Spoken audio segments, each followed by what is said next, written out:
तो एक्सरसाइज 10.2 के इंट्रोडक्शन में जो हमारा 8th पॉइंट है वो होगा दो बिंदुओं को मिलाने वाला सदिश। दो पॉइंट्स होंगे, उनके कोऑर्डिनेट्स दिए होंगे और उनको अगर मिलाने वाला वेक्टर आपको निकालना है तो वो क्या होगा उसको हम लोगों को समझना है। ध्यान से देखिए आप सभी लोग, ये हमने ऐसा बनाया, इधर हमने बनाया x, ये बनाया y और ये इस तरफ हमने ले लिया z। ये ओरिजिन पॉइंट है 0,0,0। यहां पर हमने मान लिया कि कोई एक पॉइंट ये है और एक पॉइंट ये है। Suppose this point is a and this point is b। ठीक है, ए पॉइंट के कोऑर्डिनेट्स हैं x1, y1, z1 और बी पॉइंट के कोऑर्डिनेट्स हैं x2, y2, z2। ये हमने मान लिया। तो ए बिंदु के निर्देशांक ये हैं, बी बिंदु के निर्देशांक ये हैं और मुझे ए और बी को मिलाने वाला सदिश चाहिए। मतलब मुझे वेक्टर ए बी की वैल्यू पता लगानी है। प्रॉब्लम समझ में आई? हमने क्या सीखना है इस आर्टिकल में? हमें ये सीखना है that in 3 dimensional coordinate axis we have 2 points, point A and point B. Point A has the coordinates x1, y1, z1. Point B has coordinates x2, y2, z2 और हमें वेक्टर AB की value चाहिए। तो ऐसी situation अगर आएगी तो हमने क्या करना है ये हम देखना चाहते। जरा ध्यान से सभी बच्चे देखेंगे, ये ओरिजिन पॉइंट है। सबसे पहले O से हमने A को ज्वाइन कर दिया।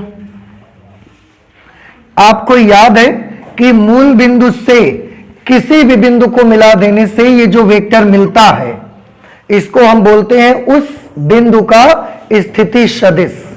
याद आया आपको? ये उस बिंदु का स्थिति सदिश है OA। फिर हम मूल बिंदु से इस B को मिला देते हैं तो ये चीज जो वेक्टर बना ये कौन सा है? ये है वेक्टर OB, यानी कि बिंदु B का स्थिति सदिश। तो हमको दिया क्या गया है देखो, गिवन क्या क्या है हमको गिवन है ए का कोऑर्डिनेट x1, y1, z1 और हमको पॉइंट बी का कोऑर्डिनेट दिया गया है x2, y2, z2 ऐसे। और हमको ज्ञात क्या करना है? तो हमको ज्ञात करना है AB is equal to question mark.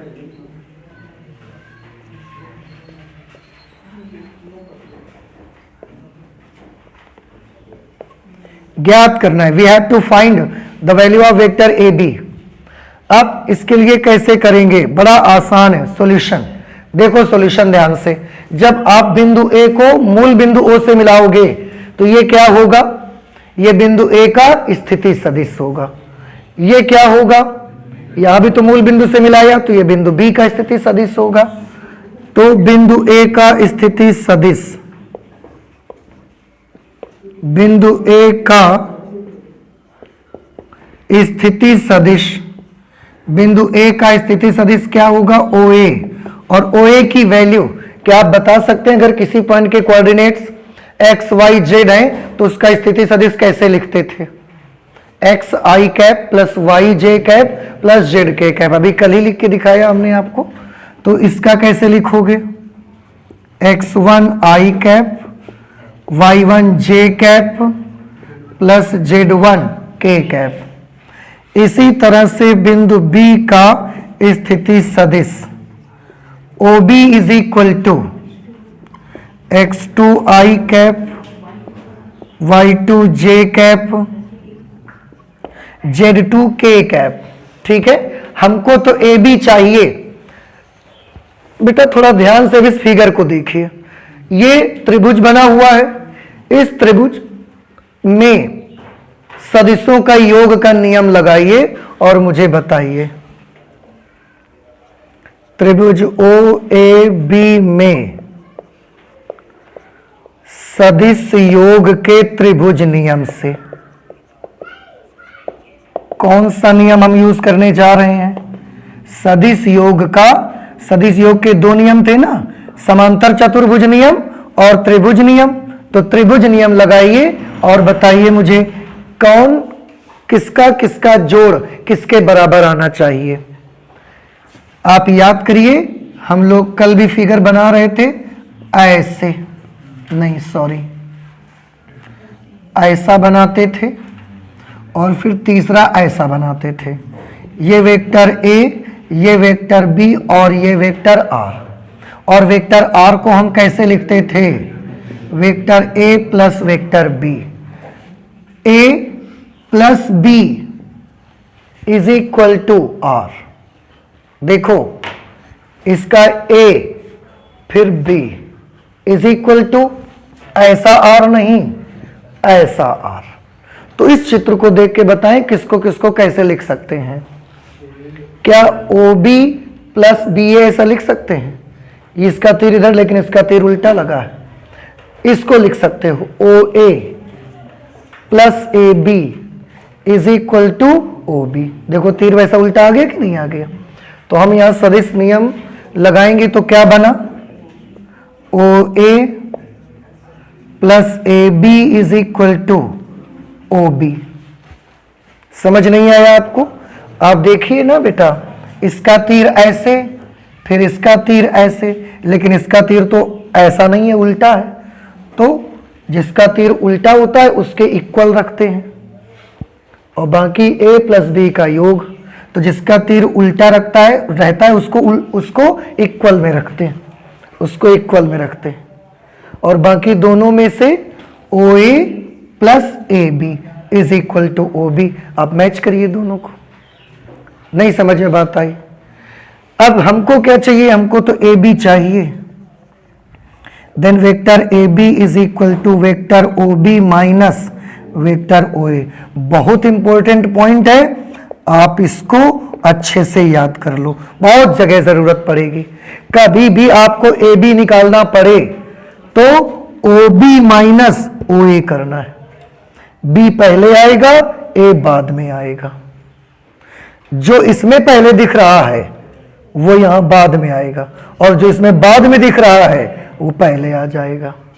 तो अगर कभी भी ए बी फाइंड आउट करना हो तो आप ओ बी माइनस ओ ए करिएगा। नहीं समझ में आया? बताइए, अगर हमको कभी पी क्यू फाइंड करना है तो हम क्या करें? जो बाद में दिख रहा है उसको कहां ले जाना है? तो O Q minus O P.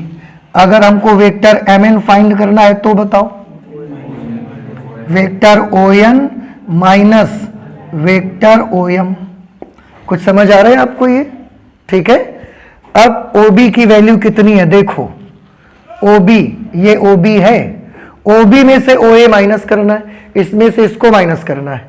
तो आप आई वाले को आई वाले से सॉल्व करेंगे, जे के साथ, के के साथ। तो जब इसमें इसको घटाओगे ना तो x2 में x1 घटेगा, i कॉमन हो जाएगा, y2 में y1 माइनस होगा, j कॉमन, z2 में z1 माइनस होगा, k कॉमन। कैसा बना? x2 minus x1 i cap plus y2 minus y1 j cap plus z2 minus z1 k cap. तो यही तो है वो सदिश जो दो बिंदुओं को मिला रहा है। तो अगर दो बिंदुओं को मिलाने वाला सदिश आपको चाहिए पी क्यू, तो आप O Q minus O P करेंगे। क्यू के स्थिति सदिश में पी के स्थिति सदिश को माइनस करेंगे। अगर आपको वेक्टर एम एन चाहिए तो एन के स्थिति सदिश में एम के स्थिति सदिश को माइनस कर देंगे, और माइनस करना बड़ा आसान है। समझ नहीं आ रहा है आपको? आ रहा है तो बताइए आर एस कैसे फाइंड करें हम? किसके स्थिति सदिश में किसके स्थिति सदिश को माइनस करें? एस के पोजीशन वेक्टर में आर के पोजीशन वेक्टर को माइनस कर दो, O S minus O R, and you will get your vector R S. क्या आपको समझ आ गया? तो ये दो बिंदुओं को मिलाने वाले सदिश का मान कर लिया करेंगे अभी आप। और एक चीज देखो, योग के लिए भी याद कर लो नियम। योग के लिए ये ओ ए है, ये ए बी है। जब ओ ए प्लस ए बी करते हैं तो तो OB मिलता है। ध्यान से, आपने क्या किया, OA प्लस AB, तो आपको क्या मिला, OB मिला। इसका मतलब है जब हम इसका लास्ट और इसका फर्स्ट सेम होता है, एक तो तभी एडिशन ही हो पाएगा, तभी जुड़ेंगे ही। और जब इसका लास्ट और इसका फर्स्ट सेम होगा तो वैल्यू क्या आएगी, OB। नहीं समझ में आया, कुछ आया? तो पहली बात तो जुड़ने के लिए क्या जरूरी है, पहले का लास्ट और दूसरे का पहला दोनों सेम रहना चाहिए। ठीक, जुड़ने का नियम तो ये, लेकिन जुड़ेगा तो क्या बनाएगा, तो आंसर है इसका पहला और इसका लास्ट, OB बनाएगा। तो क्या अब आप मुझे बता सकते हैं AB प्लस BC को हम जोड़ सकते हैं कि नहीं जोड़ सकते? पहले तो ये बताओ, जुड़ेंगे कि नहीं जुड़ेंगे? ऐड हो जाएंगे, क्योंकि इसका लास्ट और इसका फर्स्ट सेम है। अब जुड़ेगा तो क्या मिलेगा आपको, वेरी गुड, जुड़ेगा तो आपको AC मिल जाएगा। नहीं समझ में आई बात आपको, समझ आ रहा है? तो अब मुझे बताओ, vector PQ plus vector RS add हो जाएंगे? एडिशन ही नहीं हो सकता इनका, क्यों? क्योंकि इसका लास्ट और इसका फर्स्ट सेम नहीं है। तो क्या vector PQ plus vector QR का एडिशन हो जाएगा?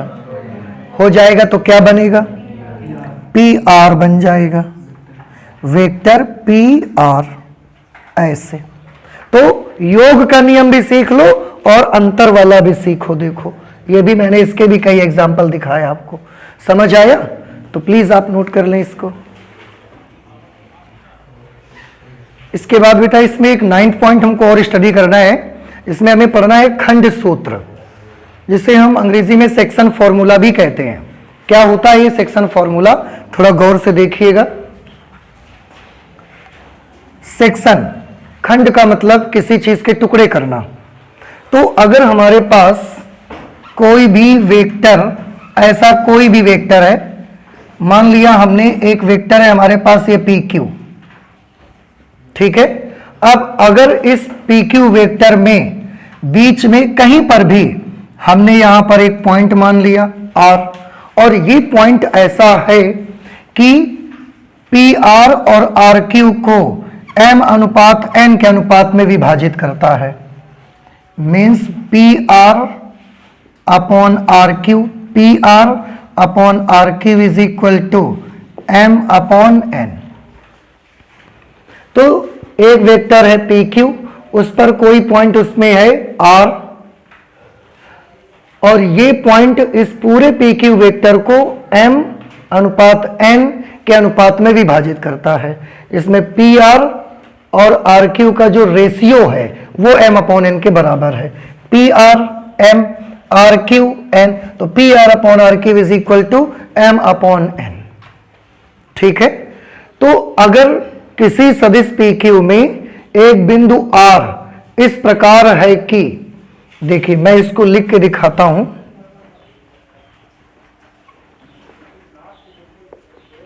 यदि किसी सदिश PQ में एक बिंदु R इस प्रकार है कि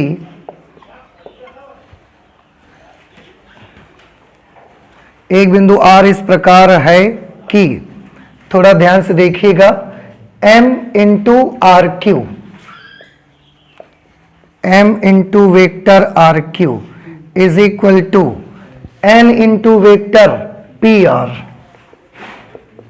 थोड़ा गौर कीजिए, RQ में हम R से Q की तरफ ऐसा चले हैं, तो PR हमको लेना है, RP नहीं लेना आपको, P से R ऐसा ही चलना चाहिए। वेक्टर की डायरेक्शन तो यही है ना, तो इधर की तरफ चलना है आपको। तो अगर P और सदिश PQ में एक बिंदु R इस प्रकार है कि M इंटू वेक्टर RQ का मान N इंटू वेक्टर PR के बराबर हो, तो बिंदु R वेक्टर पी क्यू को अंतः विभाजित करता है। कैसा विभाजित करता है ये? अंतः विभाजित करता है। इसमें एक चीज और वैसे हम कर सकते हैं, यदि किसी सदिश पी क्यू में पी व क्यू के बीच, पी व क्यू के बीच एक बिंदु आर इस प्रकार है कि m का गुणा जब हम वेक्टर आर क्यू से करते हैं तो उतनी ही वैल्यू आती है जितना n का गुणा वेक्टर पी आर से करने पर मिलती है हमको। तो ऐसी सिचुएशन पे जो बिंदु आर होगा हम कहेंगे कि वो पी क्यू को अंतः विभाजित करता है, इंटरनली उसको डिवाइड करता है। ठीक है, अगर अंतः विभाजित करता है तो हम इसके बारे में जानकारी चाहते हैं। तो एक काम कर लो, कहीं पर भी एक मूल बिंदु मान लो आप। हमने यहां एक मूल बिंदु मान लिया। अब हम पूरा एक्स वाई जेड नहीं बनाएंगे, केवल मूल बिंदु मान लेते हैं। इससे हम इसको मिला देंगे। तो मूल बिंदु से अगर बिंदु P को मिलाया है तो ये क्या होगा?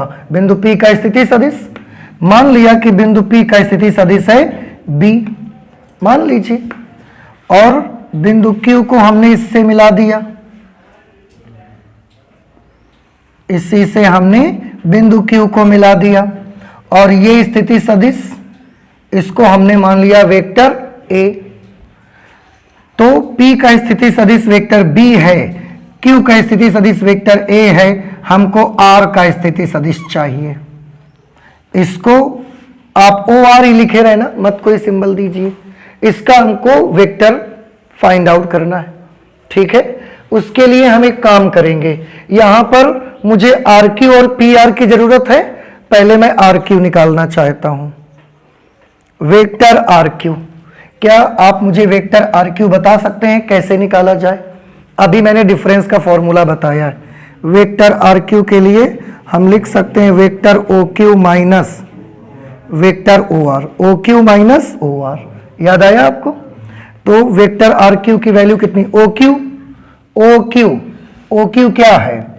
A माइनस OR क्या है? आप चाहो तो इसके वेक्टर R मान लीजिए। ठीक है, अच्छा, इसके बाद हमको PR भी चाहिए। PR कैसे निकलेगा? Vector OR minus vector OP, OR minus OP। OR की वैल्यू कितनी है? R माइनस OP कितना है? Vector B। अब हम अंतः विभाजन की शर्त को अप्लाई कर देते हैं। क्या शर्त है इसकी? n into RQ। RQ की जगह पर क्या लिखेंगे? Vector A minus vector R, n into PR। PR की वैल्यू कितनी है? R minus B, vector R minus vector B। Multiply करवा लो, m into vector A minus m into vector R is equal to n into vector R minus n into vector B। इसको उधर भेज देते हैं, इसको इधर ले आते हैं, तो यह आ जाएगा m इंटू वेक्टर A, और ये नेगेटिव इधर आके positive n into vector B is equal to, ये उस तरफ जाके प्लस हो जाएगा m वेक्टर R, और n R तो पहले से ही पॉजिटिव है, n वेक्टर R। ये m vector A plus n vector B, यहां से वेक्टर R कॉमन कर लेंगे तो m plus n into vector R। हमें तो वेक्टर R चाहिए था, OR चाहिए ना, R का स्थिति सदिश। तो R का स्थिति सदिश क्या मिलेगा? m vector A plus n vector B upon m plus n। ये कौन सा विभाजन है? अंतः विभाजन। समझ आया? तो अगर एक बिंदु P है जिसका स्थिति सदिश B, एक बिंदु Q है उसका स्थिति सदिश A है, और उनके बीच में कोई एक पॉइंट R ऐसा है जो पूरे PQ को M अनुपात N के अनुपात में डिवाइड करता है, तो हम बोलेंगे कि R PQ को अंतः विभाजित कर रहा है। अंदर है और डिवाइड भी कर रहा है, तो अंतः विभाजित करता है। हमको इसी का स्थिति सदिश चाहिए था, उसकी कंडीशन ये थी। देखो,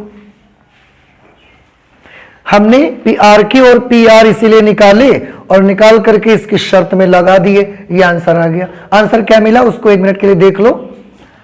vector R is equal to m into vector a, इधर का m इधर का vector opposite, plus n into vector b upon m plus n। नहीं समझ आया? कर लेंगे अब आप अभी। इधर का रेशियो इधर के वेक्टर के साथ मल्टीप्लाई, इधर का रेशियो इधर के वेक्टर के साथ multiply upon m plus n, ये करना है आपको। समझ आया?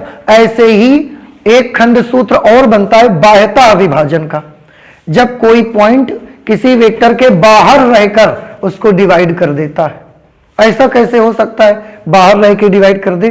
तो देखिए, इसके बाद हम किसका बनाने चल रहे हैं? बाह्यता विभाजन। ये कौन सा विभाजन था? अंतः विभाजन। ठीक है, बाह्यता विभाजन में क्या होगा गौर करिएगा। ये हमारे पास वेक्टर पी क्यू है, बेटा देखें ये वेक्टर पी क्यू है हमारे पास।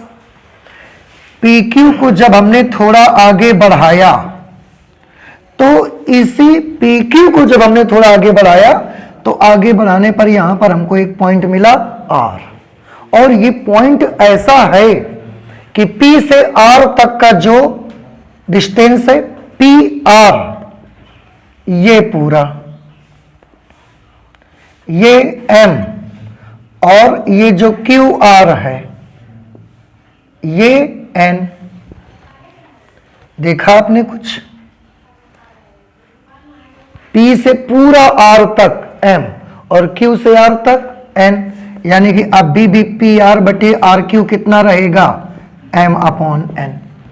चेक करिए जरा, एक वेक्टर पी क्यू है, पी क्यू को हमने थोड़ा आगे बढ़ा दिया, आगे बढ़ाते चले गए तो उस लाइन पर वसन के बिंदु मिलेंगे आपको। हमको ऐसा ही एक बिंदु मिला R, और ये R बिंदु ऐसा है कि इसमें पी आर बटे क्यू आर बराबर M बटे N। यहां पे भी तो पी आर बटे आर क्यू बराबर M बटे N था। समझ आया? तो यहां पर भी वही, वहां पर भी, लेकिन इस बार आप देखें जो पॉइंट R है ये इस वेक्टर में P और Q के बीच में कहीं पर है या P और Q के बाहर पड़ता है? बाहर पड़ता है। तो ऐसे सिचुएशन पे हम कहेंगे कि R वेक्टर PQ को बाह्यता विभाजित कर रहा है। समझ आ रहा है आपको? तो बाह्यता विभाजन के लिए क्या फॉर्मूला बनेगा? फिर से आप वैसे ही बना लो, सारा कुछ वही कैलकुलेशन करना है, वैसे ही फॉर्मूला बनेगा। उसके लिए हम एक फिर से मूल बिंदु ले लेते हैं। मूल बिंदु से हमने P को मिलाया, वेक्टर A मान लिया। मूल बिंदु से हमने Q को मिलाया, वेक्टर B मान लिया। मूल बिंदु से हमने R को मिलाया, वेक्टर R मान लिया।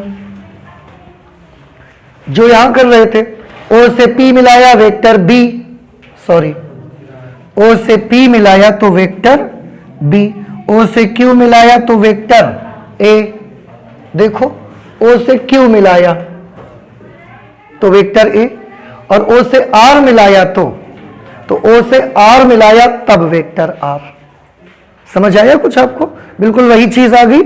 अब इसमें भी हम चाहें तो वही कर सकते हैं, हम PR निकालेंगे, PR निकालेंगे, फिर QR निकालेंगे, और फिर इसी तरीके से कैलकुलेट कर लेंगे। तो अब आप कर सकते हो, क्या क्या निकालोगे? देखो, आप पहले PR निकालो, फिर आप क्या निकालोगे? RQ यानी कि QR निकालोगे। इसमें आप क्या निकालने जाओगे? QR, क्योंकि इसी तरफ तो चलना है आपको।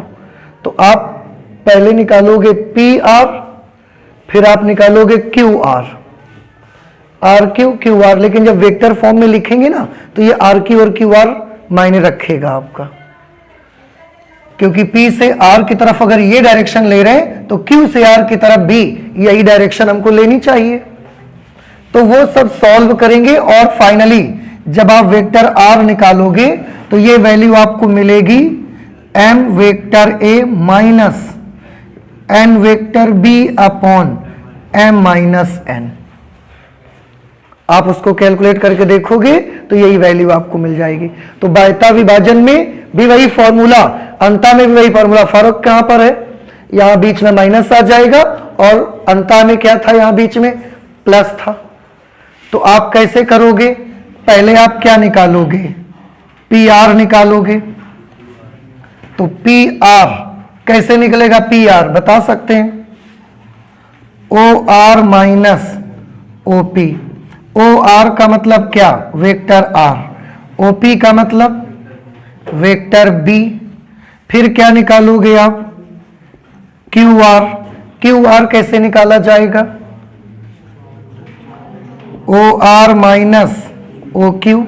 ओ आर मतलब आर, ओ क्यू मतलब वेक्टर ए। और क्या करना है आपको, M into N into P R करना है, एन इंटू पी आर, फिर एम इंटू क्यू आर करना है, और उससे कैलकुलेट करके ये फॉर्मूला मिल जाएगा आपको। ठीक है, तो ये खंड सूत्र है। इसमें एक चीज और कभी कभी आती है, थोड़ा ध्यान से देखिएगा बेटा। इसमें आता है कि अगर ये एक वेक्टर है कोई पी क्यू, और ये हमने मध्य बिंदु इसका ले लिया, बिल्कुल मिड पॉइंट मध्य बिंदु ले लिया। अगर मध्य बिंदु लोगे तो ये अनुपात कितना हो जाएगा, 1:1 आ जाएगा, क्योंकि जितना ये होगा उतना ही ये होगा, तो दोनों सेम रेशियो में नहीं आ जाएंगे। इसके बाद यहां पर एक बिंदु आर है, और ये आर अंदर पड़ता है और 1:1 के रेशियो में डिवाइड करता है। समझ आ रहा है कुछ आपको, यहां पर हमने मूल बिंदु माना, ये हमने बी मान लिया, ये ए मान लिया। तो आपसे पूछा जाएगा आर की वैल्यू बताओ, तो आप कैसे करोगे इसको, यही तो करना है, 1 इंटू ए, 1 इंटू ए मतलब वेक्टर ए, फिर 1 into B means vector B, upon 1 + 1 = 2। तो अगर किसी वेक्टर का मिड पॉइंट आपका पॉइंट आर पड़ता है, तो मध्य बिंदु का स्थिति सदिश निकालने के लिए आप इन दोनों वेक्टर्स का सम करके 2 से डिवाइड कर दोगे, तो मध्य बिंदु का स्थिति सदिश निकल के आ जाया करेगा। ठीक है, तो ये हम इस तरीके से अंताविभाजन बाह्यताविभाजन सॉल्व करेंगे। नोट करिए, इसको हम कैलकुलेट करके दिखा दें, आप कर लोगे, कर लोगे, 1 मिनट देख लो, हम दिखा देते हैं, आप करोगे नहीं जाके घर में। क्या रूल हमको लगाना है, m into R Q, R Q की जगह यहां पर Q R is equal to N into P R. M को क्यू आर से मल्टीप्लाई करिए, क्यू आर ये है, एम को मल्टीप्लाई करिए, M vector R, M vector A, N को पी आर से करना है इससे, N vector R minus N vector B. अब इसको इधर ले आइए, इसको उधर भेज दीजिए, ये इधर आके नेगेटिव हो जाएगा, M vector R minus N vector R is equal to M vector A minus N vector B. R common कर लीजिए, अंदर क्या बचेगा, एम माइनस एन, वो उधर जाके डिवाइड हो जाएगा, M vector A minus N vector B upon M minus N. आप देखो यही आ गया, ऐसे कैलकुलेट करना है। ठीक है बेटा, देखें इसके बाद हम लोग आ जाते हैं एग्जाम्पल पे। लिखा हुआ है एक्स वाई और जेड के मान ज्ञात कीजिए ताकि सदिश vector A is equal to x I cap plus 2j cap plus Z K cap और B is equal to vector B is equal to 2i cap plus Y J cap plus K cap समान हो। आपको vector A दिया गया है, vector B दिया गया है, और बोला गया कि इसमें जो x, y और ये z आ रहे हैं इनकी वैल्यू बताओ, और एक शर्त उन्होंने बताई है कि वेक्टर a और वेक्टर b दोनों आपस में कैसे हो, समान हो। बेटा आप याद रखना है कि दो सदिश अगर आपस में समान हैं तो उनके अदिश घटक भी समान होने चाहिए। सबसे पहले तो ये एक रूल याद कर लो आप कि यदि दो सदिश परस्पर समान हैं तो उनके अदिश घटक समान होने चाहिए, उनके अदिश घटक समान होने चाहिए। तो ए और बी समान है, अतः वेक्टर ए और वेक्टर बी एक दूसरे के समान दिए गए हैं। तो वेक्टर ए की जगह पर हम लिखेंगे X I cap plus 2j cap plus Z K cap. Vector B की जगह पर क्या लिखा जाए, ये लिखा जाए 2i cap plus Y J cap plus K cap. अब ये वेक्टर इसके बराबर है, तो क्या बराबर होने चाहिए, अदिश घटक।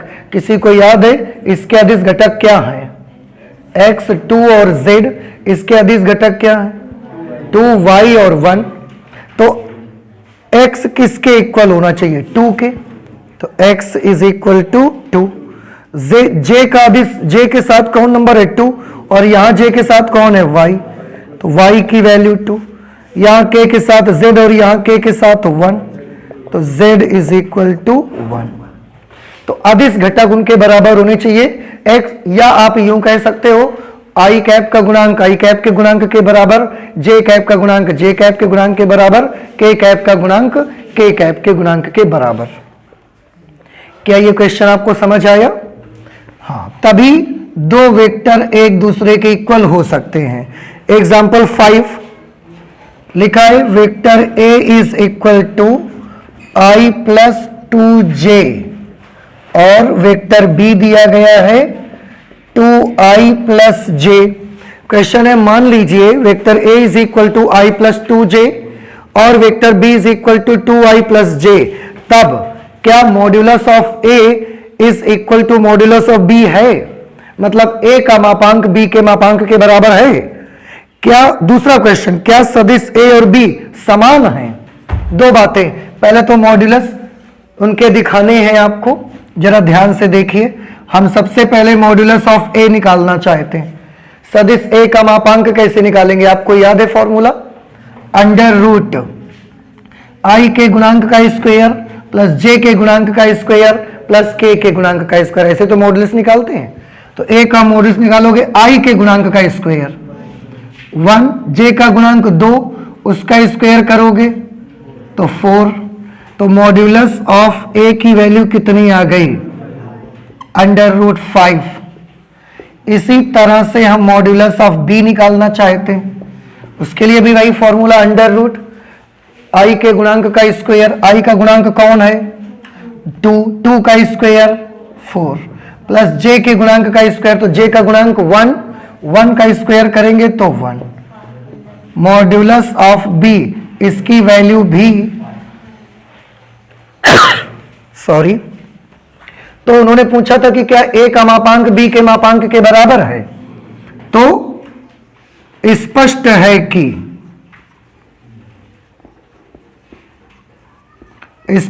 कि a का मापांक b के मापांक के बराबर है। दूसरा उन्होंने पूछा क्या a और b समान है आपस में, तो a भी एक वेक्टर है, b भी एक वेक्टर है। दो वेक्टर एक दूसरे के समान कब हो सकते हैं, जब उनके अदिश घटक आपस में बराबर हो। इसका i का गुणांक क्या है 1 और इसका i का गुणांक क्या है 2, इसका j का गुणांक क्या है 2 और इसका j का गुणांक क्या है 1। तो क्या ये बराबर कह सकते हैं? नहीं कह सकते।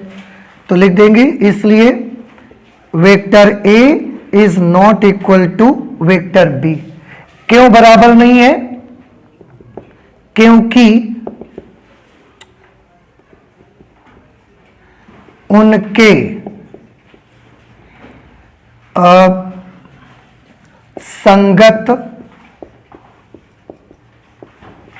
अदिश घटक समान नहीं है। संगत अदिश घटक, आप यहां पर भी चाहो तो ये वर्ड बढ़ा लो, संगत अदिश घटक। संगत अदिश घटक का मतलब है i का गुणांक है तो इसका भी i का गुणांक होना चाहिए। फिर तो यहां पर i के गुणांक j के गुणांक आपस में बराबर नहीं हो रहे थे, इसका मतलब उनके संगत अदिश घटक समान नहीं है, इसलिए वेक्टर a और वेक्टर b आपस में बराबर नहीं हो सकते। इसके बाद next example number 6, example number 6 देख लेते हैं। लिखा हुआ है, यदि vector A is equal to, example number 6 को यहां कैलकुलेट कर लेते हैं। Vector A is equal to 2i cap plus 3j cap plus k cap. Question लिखा हुआ है सदिश vector A is equal to 2i cap plus 3j cap plus k cap के अनुदिश मात्रक सदिश बताइए। आपको इसके अनुदिश मात्रक सदिश बताना है। मात्रक सदिश इकाई सदिश मीन्स आपको एक कैप निकालना है। क्या आपको याद है कि किसी का मात्रक सदिश कैसे बनाते हैं? मात्रक सदिश के लिए उसके वेक्टर में उसके मॉड से डिवाइड करना पड़ता है। ठीक, ए का वेक्टर क्या है? ये है 2i cap plus 3j cap plus k cap. अब हमको इसका मॉड भी चाहिए, तो किसी भी वेक्टर का मॉड कैसे निकालते हैं? अंडर रूट i के गुणांक का स्क्वायर यानी कि 2 का स्क्वायर 4, j के गुणांक का स्क्वायर 3 का स्क्वायर 9, k का गुणांक क्या है? 1 का स्क्वायर करेंगे तो 1। इस तरह से a कैप की वैल्यू क्या मिलेगी आपको? a कैप मिला 2i cap plus 3j cap plus k cap upon under root 14। ठीक है, आप चाहो तो ऐसे लिख दो, आप चाहो तो सबको सेपरेट करके लिख दो। a cap is equal to हम लिख सकते हैं 2 upon under root 14, 2 upon under root 14 i cap, 3 upon under root 14, 3 upon under root 14 j cap plus 1 upon under root 14 और k कैप। तो ये क्या आ गया? a का मात्रक सदिश।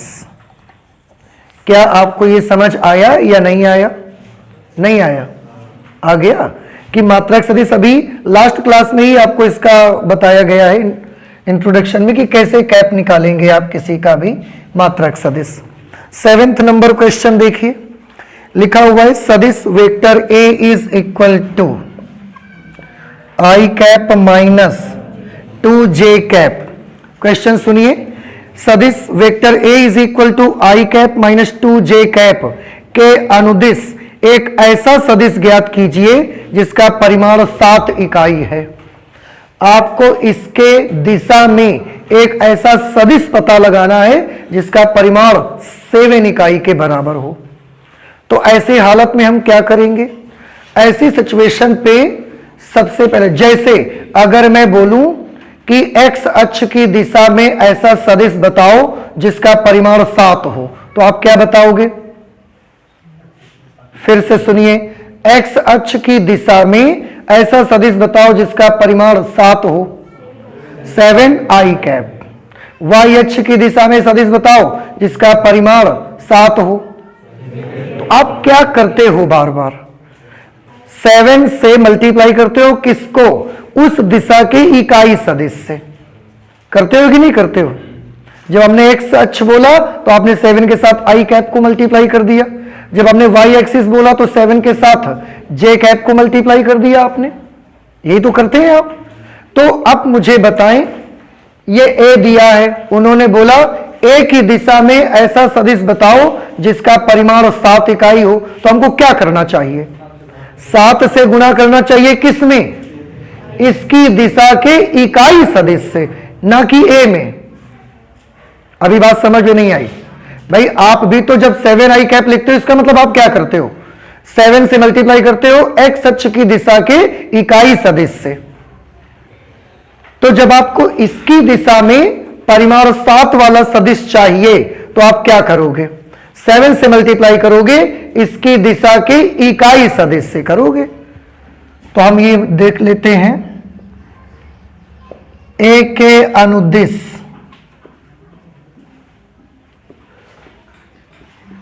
a के अनुदिश परिमाण 7 वाला सदिश। तो बताएं a के अनुदिश परिमाण 7 वाला सदिश कैसे निकलेगा? आंसर है 7 से मल्टीप्लाई करेंगे। 7 से किसको मल्टीप्लाई करना है? आंसर है a की दिशा के इकाई सदिश से। और a की दिशा की इकाई सदिश को किससे प्रदर्शित करते हैं? a cap. नहीं समझ में बात आई आपको? क्यों भाई, आया सबको? अच्छा 7 ए कैप कैसे फाइंड आउट करेंगे? ए कैप के लिए तो ये फॉर्मूला है vector A upon mod of vector A, vector A upon mod of vector ए। 7 की जगह पर 7, वेक्टर ए की जगह पर I cap minus 2j cap upon mod of vector A under root I के गुणांक का स्क्वायर, तो आई का गुणांक क्या है 1, स्क्वायर किया तो 1, जे का गुणांक क्या है -2, स्क्वायर किया तो 4। इसके बाद आप ये अंडर रूट 5 बच जाएगा, इसको मल्टीप्लाई करोगे तो 7 आई कैप माइनस 14 जे कैप और ये अंडर रूट 5 आ गया। तो आप चाहें तो इसको भी सेपरेट कर दीजिए, 7 upon under root 5 I cap minus 14 upon under root 5 J cap, और यही है आपका रिक्वायर्ड वेक्टर। अब आप मुझे पहले ये बताएं क्या ये समझ आया कि नहीं आया? आया? तो आपको जब भी बोला जाए कि इस सदिश की दिशा में परिमाण 10 वाला सदिश बताओ, आप क्या करोगे बताओ? 10 का गुणा कराएंगे किससे? उसी दिशा की इकाई सदिश से। समझ आ रहा है आपको? ये चीज करना होगा। जैसे मैंने बोला वेक्टर बी की दिशा में 5 परिमाण वाला सदिश बताओ, तो आप क्या लिखोगे? 5 गुणे कैप बी, बी कैप, क्योंकि 5 का गुणा उस दिशा की इकाई सदिश से करना है आपको। तो ये क्या हो गया 7। एग्जाम्पल नंबर 8, आपको इसमें भी 2 वेक्टर्स दिए हैं। Vector A is equal to 2i cap plus 2j cap minus 5k cap. Vector B दिया है 2i cap plus j cap plus 3k cap. Question सुनिए, सदिशों vector A is equal to 2i cap plus 2j cap minus 5k cap और vector B is equal to 2i cap plus j cap plus 3k cap के योगफल के अनुदिश मात्रक सदिश बताओ। आपको ना तो ए के अनुदिश मात्रक सदिश बताना है, ना आपको बी के अनुदिश मात्रक सदिश बताना है, आपके इनको योग के अनुदिश मात्रक सदिश बताना है। तो पहले क्या किया जाए? पहले योग निकाला जाए, फिर उसकी दिशा में मात्रक सदिश निकाला जाए। तो पहले हम ए व बी का योग निकालेंगे। ए और बी को ऐड करना है। ऐड तो बड़ा आसान है, कर लेंगे। आई वाले को वाई वाले से, जे को जे से, के को के से ऐड करना है।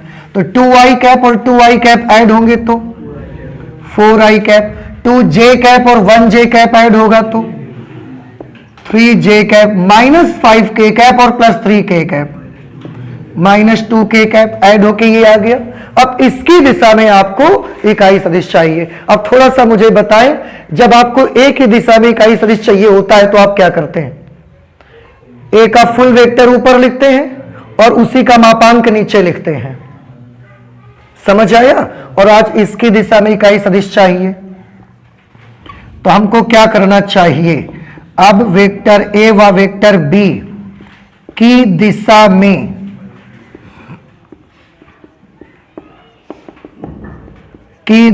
में मात्रक सदिश, किसी वेक्टर की दिशा में मात्रक सदिश के लिए क्या करते हैं बताओ? फुल वेक्टर ऊपर लिखते हैं, अपॉन में उसका मापांक लिखते हैं। आपको इसकी दिशा में चाहिए तो हम कैसे लिखें बता सकते हैं आप? फुल वेक्टर तो इसका ऊपर लिखो आप, अपॉन में इसका क्या लिखो? मापांक। अब a प्लस बी की जगह तो ये लिख दोगे, क्या होगा? 4i cap minus 2k cap upon, अब इसी का मापांक चाहिए हमको, तो मापांक कैसे निकालोगे? अंडर रूट i के गुणांक का स्क्वायर, तो i का गुणांक 4 है, 4 का स्क्वायर 16, j का गुणांक 3 है, 3 का स्क्वायर 9, k का कोफिशिएंट -2 है, -2 का स्क्वायर 4। आगे आप कर लेंगे।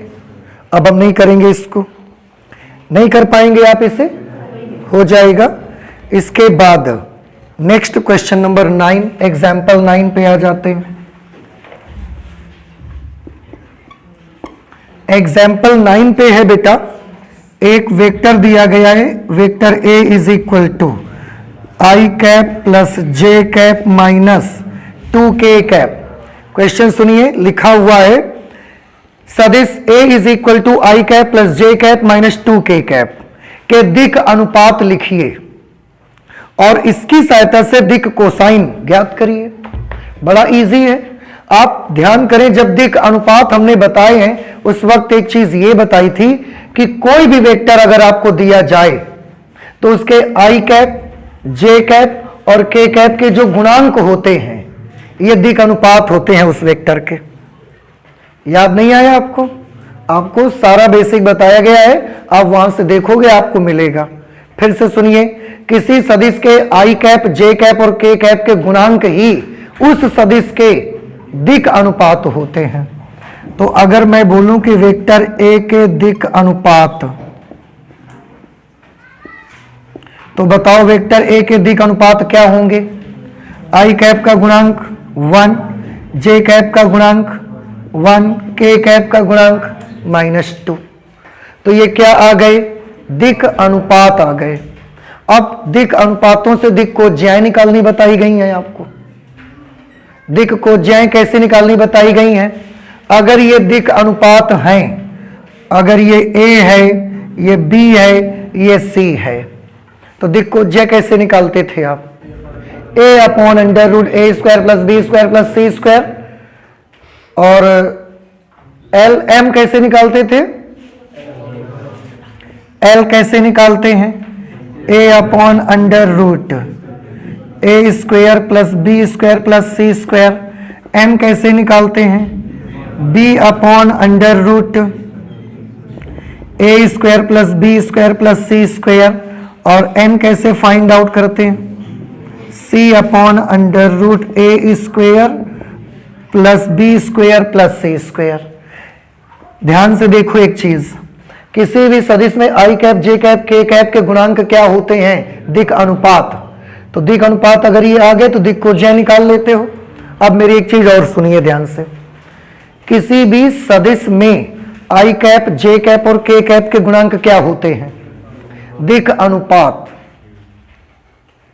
अब और सुनिए, अगर किसी सदिश का इकाई सदिश बना लें हम, इकाई सदिश, मात्रक सदिश, तो उसमें आई कैप, जे कैप और के कैप के जो गुणांक होते हैं वो दिक् कोज्याएं होती हैं।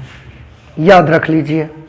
देखो यही आएगा अगर आप इसका मात्रक सदिश बनाने जाओगे तो। जैसे यहां पर एक वेक्टर है 6 नंबर एग्जाम्पल पे, ये 2, 3, 1 क्या है? इसके दिक् अनुपात है। और हमने इसका क्या बनाया फिर बाद में? मात्रक सदिश। तो अब ये 2 बटे under root 2 upon under root 14, 3 upon under root 14, 1 upon under root 14, ये इसकी दिक् कोज्याएं हैं। तो एक तो दिक् अनुपात और दिक् कोज्याएं ऐसे ज्ञात कर सकते हो।